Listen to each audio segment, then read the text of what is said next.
अपने आसपास में ध्यान मिलेगा कि बहुत सारे लोगों को काउंसलिंग की ज़रूरत बढ़ गई है या बहुत सारे लोग इस तरफ अग्रसर हो रहे हैं। ये संख्या पहले की तुलना में अभी कहीं अधिक ज़्यादा है।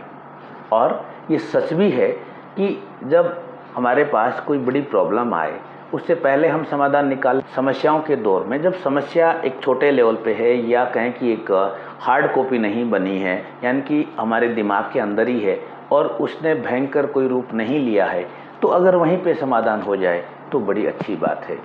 समस्या बड़ी बन जाए और जब हमें और कुछ रास्ते अपनाने पड़े तो हमें बहुत सारे हमारे नुकसान होते हैं। शारीरिक नुकसान होता है, आर्थिक होता है और मानसिक होता ही होता है, जो बहुत अधिक कारगर है। उसको बोलते हैं काउंसलिंग। अब सवाल है कि काउंसलिंग क्या होती है और इसकी ज़रूरत क्यों पड़ती है। काउंसलिंग क्या होती है ये आप और हम सब जानते हैं और हम गूगल लिखेंगे तो पता चल जाएगा। बट सवाल यहाँ पे इम्पोर्टेंट ये है कि काउंसलिंग की ज़रूरत क्यों होती है। आप ऐसा समझिए कि आपके घर में जो आपका जो ड्राइंग रूम है, आपका घर है, आप स्टूडेंट हैं तो आपका कमरा है, हर रोज़ आप साफ़ करते हैं, हर रोज़ बहुत अच्छे से आपकी झाड़ू निकलती है, पोछा लगता है और आप देखते हैं कि अगले दिन उसमें डस्ट आ जाती है या 2-4 दिन बाद देखते हैं तो उसमें वापस से डस्ट आ जाती है, वापस से कचरा इकट्ठा हो जाता है। अब भले ही आपका कमरा चारों तरफ से बंद था, पूरा घर लॉक था, फिर भी डस्ट आती है और अगर आप यूज़ कर रहे हैं तो कहीं ना कहीं से कचरा इकट्ठा हो जाता है।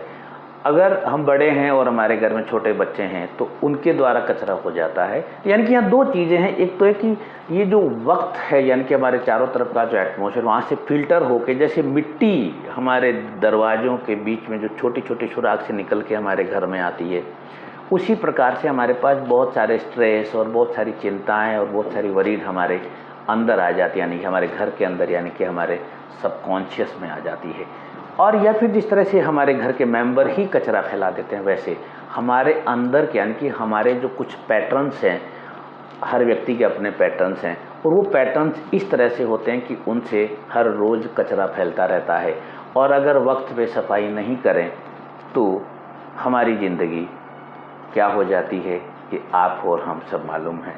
ये कहना सही नहीं होगा कि हम कूड़ेदान में तब्दील हो जाते हैं, बट हाँ, नुकसान बड़ा होता है और भयंकर होता है। जी हाँ, नमस्कार। मैं doctor Praveen Mohil, NLP practitioner और स्टडी वेलनेस एक्सपर्ट रूबरू हूँ आपसे एक इंटरेस्टिंग से टॉपिक के साथ कि काउंसलिंग क्या होती है और काउंसलिंग किस तरह से करें और काउंसलिंग में कितने लोगों की ज़रूरत होती है। क्योंकि सोसाइटी में एक बड़ी प्रॉब्लम देखी जा रही है, हम लोग फेस करते हैं काउंसलिंग के दौरान। लोग ये कहते हैं कि सर हम समझाएं किसको, आजकल कौन किसकी मानता है, कोई किसी की मानता ही नहीं है, सब कोई सुनता ही नहीं है। तो डियर फ्रेंड, ये काउंसलिंग का वीडियो ये आपके लिए है, ना कि किसी और के लिए, यानी कि क्योंकि आपके लिए मोस्ट इम्पोर्टेंट पर्सन है वो आप खुद हैं।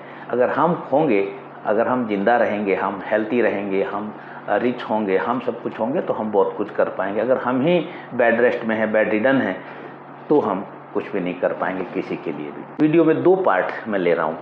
पहला पार्ट है कि आप क्या हैं, एज ए काउंसलर जाना चाहते हैं या आप इस में आगे एंटर करना चाहते हैं, मूव करना चाहते हैं, या फिर आप खुद की काउंसलिंग करना चाहते हैं, तो 3 चीज़ें बहुत महत्वपूर्ण हैं।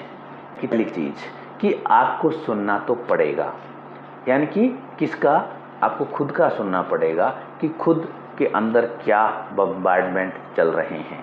अगर आप ऑलरेडी एक्सपर्ट हैं और काउंसलिंग किसी और की करते हैं, फैमिली मेम्बर की करते हैं, तो आपको उनकी चीज़ें सुननी तो पड़ेंगी।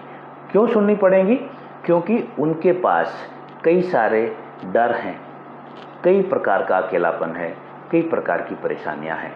जब तक हम सुनेंगे नहीं तो उनका जो दरवाज़ा है वो आपको सुनने के लिए नहीं खुलेगा। इसलिए ज़रूरी है कि हमें सुनना पड़ेगा। और अगर हम खुद की कर रहे हैं तो हमें खुद को भी सुनना पड़ेगा। खुद को सुनने के लिए हमें ये देखना पड़ेगा कि हमारे पास जो प्रॉब्लम्स हैं वो और इसका दूसरा वर्जन क्या है। जैसे मान लो कि मेरे हेल्थ का इशू है और तो इसका दूसरा वर्जन है कि मैं हेल्दी हो जाऊं, यानी कि ये इशू ठीक हो जाएगा तो क्या होगा। इसी प्रकार से फाइनेंशियल बर्डन है, यानी कि आर्थिक तंगी है, तो इसका दूसरा वर्जन हमें ये चेंज करना है कि अगर आर्थिक तंगी नहीं हो तो क्या हो सकता है। आर्थिक तंगी नहीं होती तो क्या कर रहा होता मैं, यानी कि ये खुद को ही सुनने की बात होती। अगला पॉइंट है कि आप डॉक्टर नहीं हैं, आप एक काउंसलर हैं। डॉक्टर अलग चीज़ होती है, काउंसलर अलग चीज़ होती है। जानने वाली चीज़ ज़रूरी है कि जब अगला आदमी सुनाएगा, बहुत सारी बीमारियों के नाम लेगा, बहुत सारी परेशानियां बताएगा, अगर हम खुद की खुद से बात करेंगे तो मेरा माइंड बहुत सी परेशानी बताएगा। मेरे साथ ये प्रॉब्लम है, मेरे साथ ये प्रॉब्लम है, फैमिली की है, सोशल है, बहुत सारी प्रॉब्लम्स बताएगा। तो कहीं आप तल्लीनता से ऐसा ना हो जाए कि उसकी प्रॉब्लम को आपका जो सबकॉन्शियस है वो रियल मान बैठे। ये उसकी प्रॉब्लम है, और प्रॉब्लम की खास बात ये होती है कि हो सकता है वो रियल हो या हो सकता है वो रियल ना हो, केवल फीलिंग ही हो सकती है, तो उसको 100% रियल नहीं मान सकते। तो एक शील्ड हमारे पास हो, यानी कि एक कवरिंग होनी चाहिए कि ये जो सेगमेंट आ रहा है ये मेरा नहीं है, ना ही ये मेरे लिए है, ये किसी और का सेगमेंट है। अगर ये हम खुद के लिए कर रहे हैं तो हमें अपने 2 वर्जन बनाने पड़ेंगे, एक वर्जन मैं खुद और एक मेरा दूसरा वर्जन। दूसरा वर्जन को हमें ये बनाना होता है कि दूसरा वर्जन सक्सेसफुल वर्जन है, वर्जन सक्सेसफुल है। जैसे मान लो मैं अभी बेरोजगार हूँ, तो मेरा दूसरा वर्जन क्या होगा कि जो रोजगार लग चुका, तो मैं अभी क्या कर रहा हूँ, इसका दूसरा वर्जन है कि जो रोजगार लग चुका वो इस वक्त क्या कर रहा होगा, जो लग चुका वो इस वक्त क्या कर रहा होगा, ये दूसरा वर्जन है। तो यहाँ पे हमें दूसरा वर्जन लेना होता है। जब हम खुद की काउंसलिंग कर रहे हैं या किसी और की कर रहे हैं तो हमें एक शील्ड बना के रखनी होती है, ताकि उधर से जो भी आ रही चीज़ें हमारे अंदर नहीं चली जाए। तो ये 3 इंपॉर्टेंट स्टेप थे जो हमें ध्यान रखते हुए हमें आगे बढ़ना होता है। पहली चीज़ कि हमें पॉजिटिव आउटकम पर ही हम बात कर सकते हैं। मीन्स हमारा पहला जो क्वेश्चन है, यानी कि काउंसलिंग का पहला question, what is your positive outcome, यानी कि आप एक्चुअल में या आप क्या चाहते हैं, और जो आप चाहते हैं वो पॉजिटिव होना चाहिए। यानी कि मैं गरीब नहीं रहना चाहता तो ये निगेटिव आउटकम है, मैं बीमार नहीं पड़ना चाहता, ये निगेटिव आउटकम है। इसका पॉजिटिव यह होना चाहिए कि मैं स्वस्थ रहना चाहता हूँ, ये पॉजिटिव आउटकम है। मैं स्वस्थ रहना चाहता हूँ, मैं पैसे वाला बनना चाहता हूँ, ये इसके पॉजिटिव आउटकम के 2 उदाहरण हैं। इससे आप समझ गए। जब भी हम बात करेंगे अपने दूसरे वर्जन से या सामने बैठे किसी पर्सन से, तो हमें पॉजिटिव आउटकम पर ही बात करनी है, और उसी पे हम कर सकते हैं। क्योंकि जैसे ही नेगेटिव पे एंटर करेंगे तो नेगेटिव तो एक गहरा खाई है, इतना अंदर चले जाएंगे, हो सकता है हम वहाँ खुद ही घूम के रह जाएं। सेकंड क्वेश्चन है कि do you have painful memories, या आपके पास क्या कोई दुखद घटना है। करीब करीब सबके पास दुखद घटना होती है, और फ़र्क सिर्फ इतना होता है कि वो एक्सेप्ट करते हैं या एक्सेप्ट नहीं करते हैं। अगर वो एक्सेप्ट नहीं करते हैं तो काउंसलिंग की पहला जो कंसेप्ट है कि काउंसलिंग में 2 लोगों का होना ज़रूरी है या 2 वर्जन का होना ज़रूरी है। इसका मतलब है कि दूसरा आदमी एब्सेंट हो चुका है, क्योंकि ऐसा हो ही नहीं सकता कि किसी की लाइफ में पेनफुल मेमोरी ना हो और हैप्पी मेमोरी ना हो। दोनों ही होती हैं। हाँ, हिडन हो सकती हैं। अगर हिडन है, अगले ने कहा कि सर मुझे पता नहीं, तो आपको फिर ट्रेस आउट करना है, और फिर इसके सवाल के बाद जो इमोशन आ रहे हैं उसको हैंडल करना है। और हैंडल करने के लिए एनएलपी में बहुत सारी टेक्निक्स हैं। तो सबसे पहली और कॉमन टेक्निक जो है वो है कि हमें चाइल्डहुड में जाएंगे तो हमें बहुत सारी चीज़ें मिल जाएंगी, और हम चाइल्डहुड को हील कर देंगे तो हमारा आधा काम इसी स्टेप पे हो जाता है। क्योंकि मेजॉरिटी में जो प्रॉब्लम्स हमारे पास हैं वो चाइल्डहुड से आई हुई हैं, ना कि अभी। क्योंकि अभी जब जो प्रॉब्लम आ रही थी तब तो हम बड़े हो चुके थे, हम काफ़ी कुछ समझदार हो चुके थे। बट जब हम चाइल्डहुड में थे, जब हम 7 साल के थे, 8 साल के थे, 10 साल के थे, उस टाइम हमें पता भी नहीं था कि गुड टच और बैड टच क्या होता है, हमें पता भी नहीं था कि सक्सेस क्या होती है, हमें पता भी नहीं था कि फेल्योर क्या होता है। उसी दौरान हमारे पास बहुत सारी मेमोरीज हैं वो एंटर कर चुकी हैं। तीसरा सवाल है कि क्या आपके पास कुछ साउंड हैं, आवाज़ें हैं जो कि अनवांटेड हैं, पेनफुल हैं, दुखद हैं। सेम आंसर हो सकता है कि नहीं या हाँ। अगर नहीं में आए तो कोई प्रॉब्लम नहीं है कि हो सकता है कि वो पर्सन ऑडिटरी ना हो, और बहुत ज़्यादा आ जाए तो समझिए कि पर्सन ऑडिटरी है। जब बहुत ज़्यादा आ जाए तो हमें एनएलपी की टेक्निक को लेके और उस जो साउंड है उनको म्यूट करना होता है, या फिर उन साउंड्स को सॉफ्टवेयर में जाके डिलीट करना होता है। इसके लिए भी एनएलपी में बहुत सारी टेक्निक्स हैं और सोसाइटी में बहुत सारी टेक्निक्स हैं। कौन सी भी टेक्निक्स यूज़ कर सकते हो। होर्डिंग मेथड को हम लोग काम में लेते हैं, और या एक्सप्रेसिव राइटिंग को हम काम में लेते हैं। ये दो मेथड्स हमारी जो मोस्ट कॉमनली काम में आती है। आप भी ले सकते हैं, मेरे यूट्यूब पे दोनों के ही वीडियोस मिल जाएंगे। फोर्थ पॉइंट क्या है कि क्या आपके पास कोई एंजाइटी है। एंजाइटी का मतलब है कि आप तो कोई निर्णय लेना चाहते हैं और वो निर्णय आप ले नहीं पा रहे हैं, यानी कि उस निर्णय से कुछ आपकी फोबिया जुड़े हुए हैं, कुछ फियर जुड़े हुए हैं, यानी कि कुछ ऐसा डर है किसी नुकसान का या किसी और अनवांटेड इवेंट का डर है, और उस वजह से आप उस डिसीजन तक नहीं पहुंच पा रहे हैं, और डिसीजन लेना चाहते हैं बट पहुंच नहीं पा रहे हैं, ले नहीं पा रहे हैं, तो उसको बोलते हैं एंजाइटी।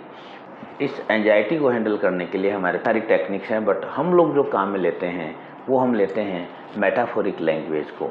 मेटाफोरिक लैंग्वेज यानी कि वो लैंग्वेज जिसमें कोई विजुअल हो, जिसमें कोई साउंड हो, जिसमें कोई टच सेंस हो, या जिसमें कोई गस्टेटरी फीलिंग हो, या यानी कि जो हमारे जो 5 सेंस हैं, पांचों सेंस के अकॉर्डिंग हम लोग जब बात करते हैं, चाहे हम खुद से बात करें या किसी पर्सन से बात करें, तो हमारी एंजाइटी का जो लेवल है वो थोड़ा वीक हो जाता है, यानी कि जो एक दीवार है एंजाइटी की वो थोड़ी सी कमज़ोर हो जाती है।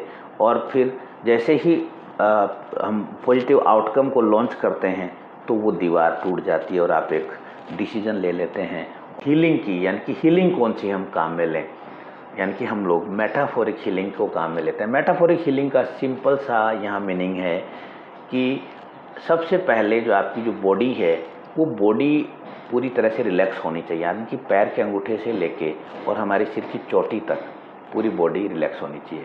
रिलैक्सेशन के लिए आपके पास बहुत सारे वीडियोज़ मिल जाएंगे यूट्यूब पे, और बहुत सारी टेक्निक्स आपके पास पहले से ही है।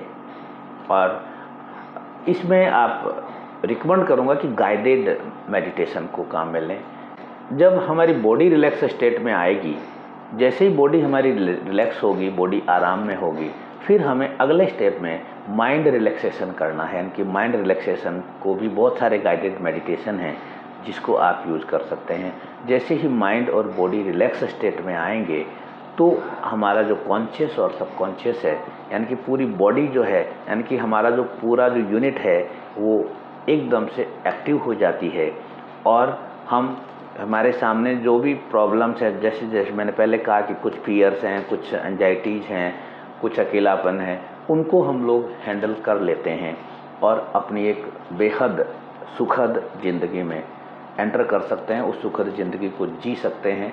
और ऊपर वाले ने, या आप जिसको भी मानते हैं, प्रकृति ने हमको सुखद ज़िंदगी जीने के लिए तैयार किया है, सुखद ज़िंदगी जीने के लिए बनाया है, तो हम उसको जी सकते हैं। हाँ, आपका कोई सवाल हो तो आप कमेंट बॉक्स में लिख सकते हैं, या आपको किसी हेल्प की ज़रूरत हो तो भी आप कमेंट बॉक्स में लिख सकते हैं। पहला जो एग्जाम्पल है, पहली सक्सेस स्टोरी है काउंसलिंग में, वो हम खुद होते हैं। पहला एग्जाम्पल हमें खुद को बनना होता है। जब हम खुद को एग्जाम्पल बना लेंगे तो हमारे अंदर कॉन्फिडेंस आएगा, और कॉन्फिडेंस आएगा तो हम किसी और की काउंसलिंग भी कर सकते हैं और ख़ुद को भी अगले मुकाम तक ले जा सकते हैं। हाँ, आपको वीडियो अच्छा लगा हो तो लाइक ज़रूर करिएगा। आप इसमें कुछ सुधार चाहते हैं तो मुझे बताइएगा, और मैं ऐसे ही वीडियो बनाता रहता हूँ। निवेदन की चैनल को सब्सक्राइब कर लें। Thank you very much.